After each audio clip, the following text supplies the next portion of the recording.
It started with something so small, I almost convinced myself it wasn't real. Just a glance. One of those ordinary, passing looks that happens 1,000 times between neighbors who live a few steps apart. And yet, there was nothing ordinary about it. She lived across the courtyard on the second floor. A little balcony with clay pots lined up along the railing, each one carrying some stubborn little green life that she cared for more carefully than most people cared for themselves. In the evenings, I'd see her out there, watering, trimming, pausing to rub the soil between her fingers as though grounding herself in something steady. I should have looked away. Neighbors are supposed to stay politely distant. Friendly waves, the occasional hello, nothing more. But I couldn't help it.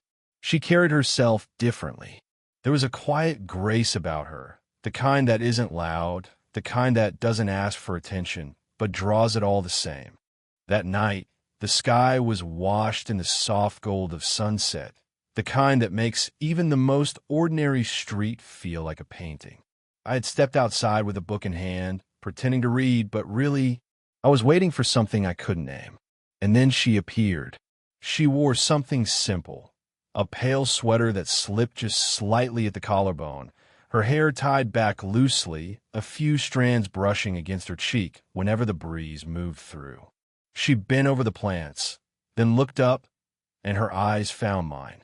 It wasn't the kind of glance people exchange out of politeness. No, this was heavier, longer, as though she was seeing me, not just looking at me. My chest tightened instantly, caught off guard by the way her gaze lingered just long enough to make me wonder if she meant to hold it there. And then, just like that, it was gone. She looked back down, fingers brushing soil from her hands, as if nothing had happened. But the weight of that moment didn't leave me. I felt it still, even as the breeze shifted and the faint scent of watered earth carried across the courtyard. I remember the smallest details, the way the light bent around her profile, the sound of a wind chime from a neighbor's porch, even the soft creak of her balcony chair when she sat down with a book. All of it etched into my memory because I knew, somehow, I had witnessed the beginning of something that didn't feel accidental. She turned another page, but I wasn't watching the book. I was watching the way her lips curved.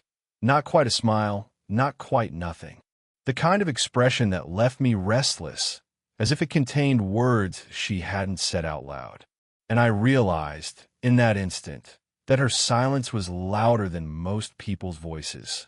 That was the first glance, the kind that lives inside you, long after the moment has passed. The next time we crossed paths, it didn't feel accidental. I was coming back from the corner shop, a bag of groceries in one hand, when I saw her standing at the edge of her porch. She wasn't dressed for going anywhere, just a soft blouse, sleeves rolled up, her hair loose around her shoulders. But the way she was standing told me something was different. She wasn't tending to her plants this time. She wasn't holding a book. She was simply waiting. When our eyes met, she gave a small laugh, the kind that escapes before you've had time to shape it. Almost disbelieving, almost nervous. And then she said, in a voice softer than I expected, "I can't believe you're here." The words caught me off guard. They sounded simple, yet carried a weight that made my chest tighten. There was no mistaking the warmth behind them, or the vulnerability. I stopped in my tracks, and for a second, I almost let the moment slip by with just a polite smile.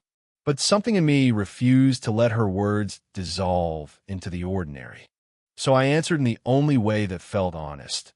"You invited me with your eyes."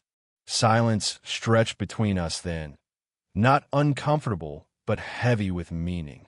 Her fingers curled lightly around the railing, the faintest movement, like she needed something to hold on to.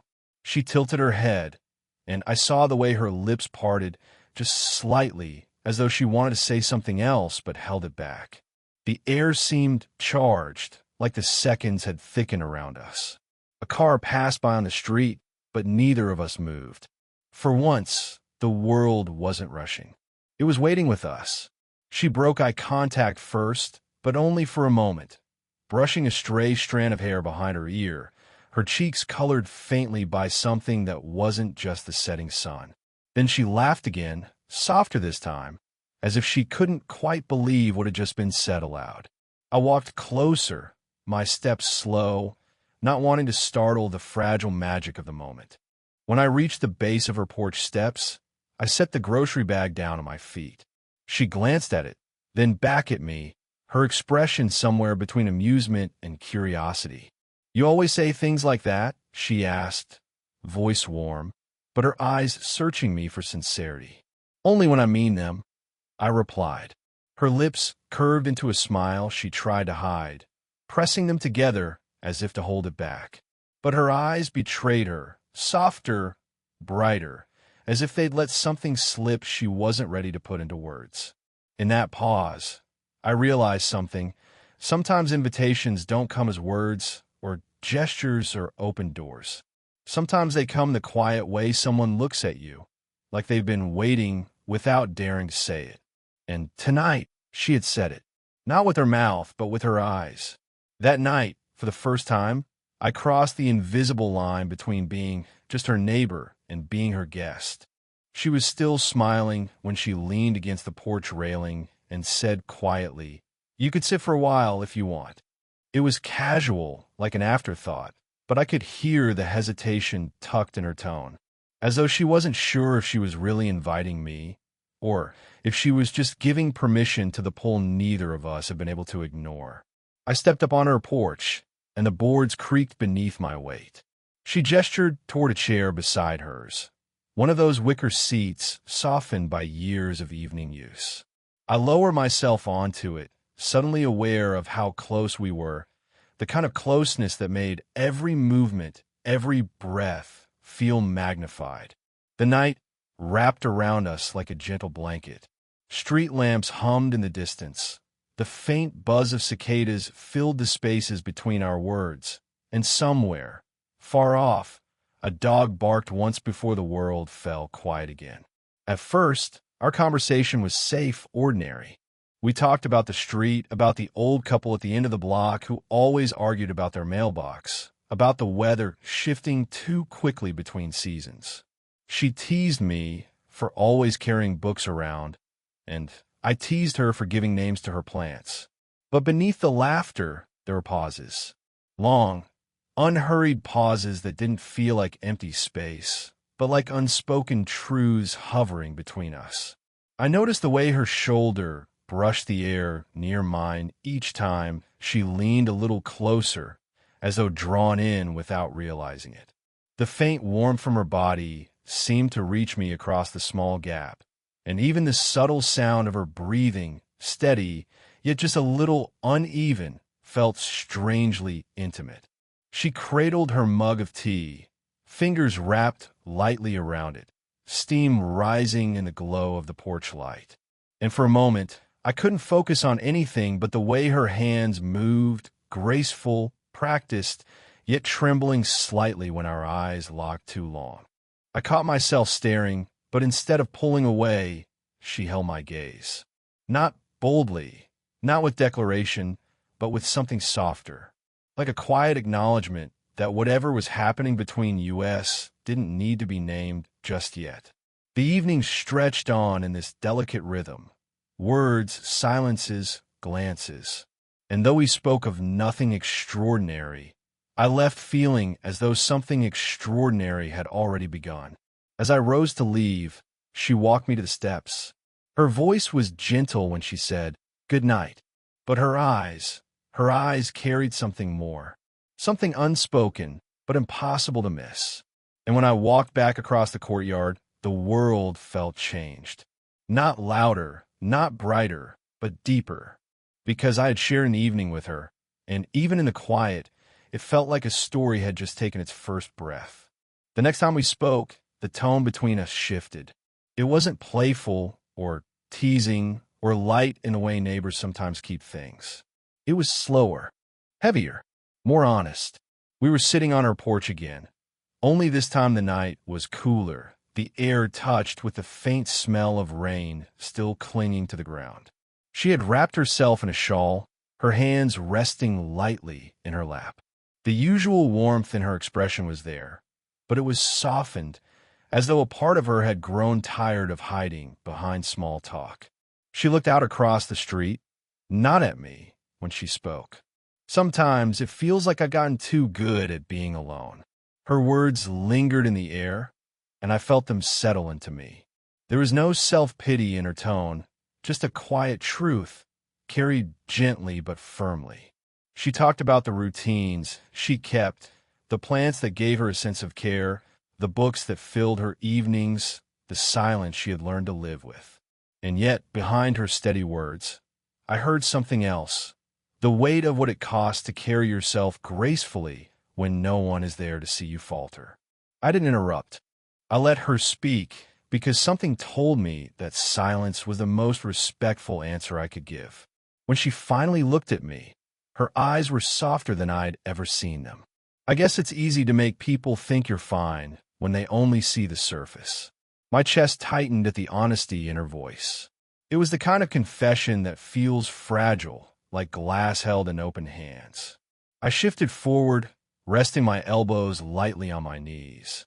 I know what you mean, I admitted. Sometimes I feel like I'm drifting, like I'm waiting for something or someone to give things shape. And until then, I just float. Her gaze dropped briefly, but not in dismissal. More like she was holding my words the same way I had held hers, carefully, as if they mattered. At one point, she reached across the small table between us to pass me a cup of tea. Her fingers brushed mine just for a second. It was such a simple gesture, but it landed with a quiet intensity. The warmth of her skin against mine, the gentleness of her touch, the way neither of us pulled away too quickly, it all felt like a conversation in itself. The air between us thickened, but not uncomfortably. More like an understanding had been reached. That beneath the neighborly glances and the playful exchanges, there was something deeper. Two people who, in their own ways, had been carrying loneliness, and for the first time, were not carrying it alone. She didn't say anything more after that. She didn't need to. The way her hand lingered on the cup a moment longer, the way her eyes softened in the quiet, that was enough. And for me, it was the first time I realized it wasn't just her smile or her presence that drew me in. It was her honesty, her willingness to let me see the parts of her that weren't polished, the parts that made her real. The night it rained was the night everything between us reached its quiet breaking point. I remember standing at my window, watching the street dissolve into silver sheets of water. The sound of it was steady, almost hypnotic, filling the air with a rhythm that felt too heavy for silence. I saw her balcony light glowing faintly across the way, and without thinking too hard, I grabbed an umbrella and stepped out into the storm. By the time I reached her door, I was damp at the edges, hair sticking to my forehead, shoes squeaking on her porch. She opened the door slowly, surprised at first, then softened into a look I can't forget. "You'll catch cold," she said, voice threaded with concern. Before I could even answer, she stepped back, opening the door wider. "Come in." The warmth of her living room wrapped around me instantly. Soft lamplight pooling across the walls, the faint scent of citrus and cedar drifting through the air. Rain rattled against the windows, a restless backdrop to the stillness between us. We sat together on her couch, a little closer than before, not quite touching. The cushions dipped slightly beneath our weight, tilting us into each other's space. My umbrella leaned forgotten against the door, dripping slowly onto the mat. At first, we filled the room with small conversation, the kind you offer when silence feels too dangerous. She asked about my day, I asked about hers. But the words were thin, too light to hold back the current running beneath them. I noticed everything. The way her hair clung in the faintest waves from the humidity, the way her sweater slipped a little at her shoulder when she shifted, the warmth radiating just inches away. My senses felt sharpened, every detail louder. And then there was her gaze. She looked at me in a way that felt longer than polite, deeper than casual. Her lips parted as though she might say something, but no words came. Instead, she turned her face away slightly, her breath catching as though she was afraid of what might slip out. The restraint was palpable. It hung in the air, heavier than the rain pounding against the glass. Every time her knee brushed lightly against mine, every time our hands hovered close on the couch, it was like a question neither of us dared to answer. I wanted to reach for her. More than that, I wanted to close the space between us to see what truth might finally live in that silence. But I didn't. Neither of us did. Instead, we sat there, caught in a storm of our own making, where the nearness felt louder than touch and the quiet carried more weight than words. And in that moment, I realized the pull between us wasn't just imagination. It was real, undeniable, and so close to breaking open. But for now, it remained suspended, like the rain on the windows, pressing, waiting, refusing to stop. It happened so quietly, so naturally, I almost didn't notice it until it was already there. The rain had softened by then, its rhythm on the windows less frantic, more like a steady hush settling over the world.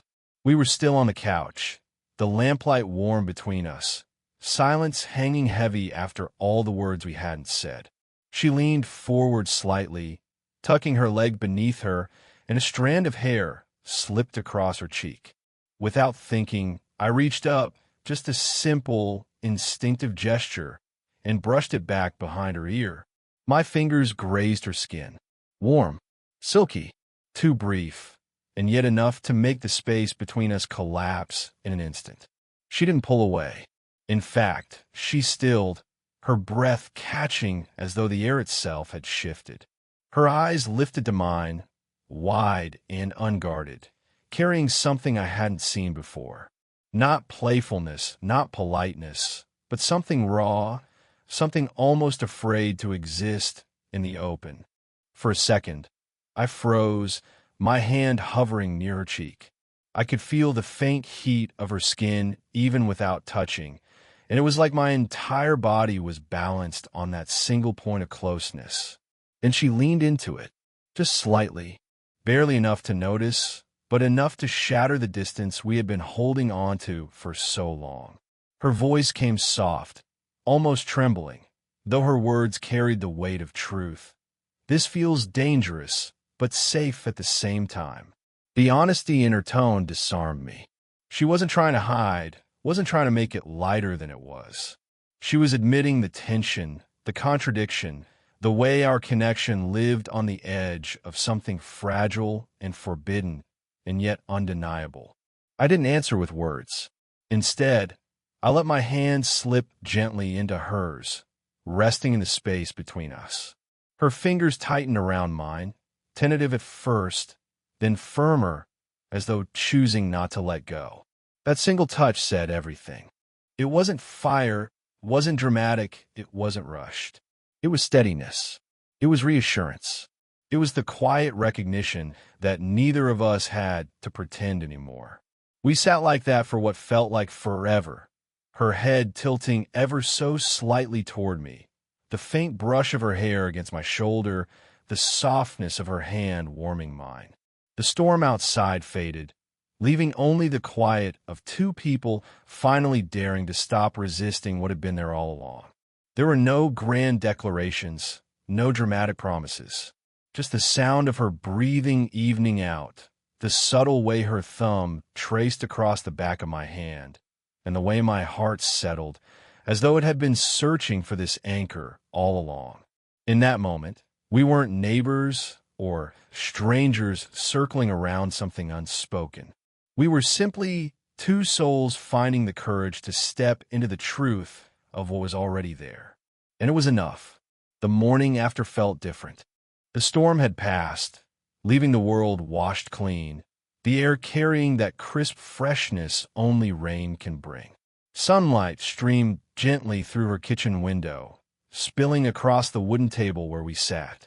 It wasn't dramatic or staged, just two people sharing the start of a new day, but it carried more weight than anything we had spoken the night before. She moved around the kitchen with an ease that surprised me. Not rushed, not self-conscious. There was a quiet grace in the way she poured coffee, the way she set plates down with a soft clink, the way her hair brushed against her cheek as she leaned toward the counter. I sat there, watching her, feeling something I hadn't expected: peace. No racing heartbeat, no nervous restraint, just the calm sense that whatever we had stepped into the night before, it was real. When she finally joined me at the table, she let out a small laugh, the kind that comes when someone realizes how unusual and yet how natural a moment is. "I can't remember the last time I shared breakfast with anyone," she admitted, almost shyly. I smiled, wrapping my hands around the warm mug. "Then I guess I'm lucky." She looked at me then, truly looked, not with surprise this time, not with hesitation, but with acceptance. Her eyes held mine with a steadiness that made my chest ache in the best way. And then it happened. Not planned, not forced. She reached across the table and let her hand rest over mine. It wasn't a searching touch anymore, not hesitant like before. It was natural, certain, as if it belonged there. The weight of her palm against my skin, the warmth seeping into me, it said more than words could have. I didn't rush to speak. I didn't need to. In that quiet kitchen, with sunlight painting her face and the smell of coffee between us, I realized something. It wasn't just her glances that had pulled me in. It wasn't just the tension of the storm or the vulnerability of her late-night confessions. It was her steadiness, her laughter, her loneliness, and her strength. The way she had let me in, little by little, until I no longer felt like a guest in her home, but a part of it. I took a slow breath and said softly, more to myself than to her, "It wasn't only your eyes that invited me. It was everything about you." Her lips curved into a smile, not the restrained one she tried to hide before, but a full, unguarded smile that lit up her entire face. And in that moment, I knew the story had shifted. We weren't neighbors circling unspoken words anymore. We were something else. Something we had both quietly longed for, even if we hadn't dared to name it. The day stretched ahead of us, simple and ordinary. Yet sitting there, hand in hand, it felt extraordinary. Because she had chosen to let me in, and I was never going to take that for granted.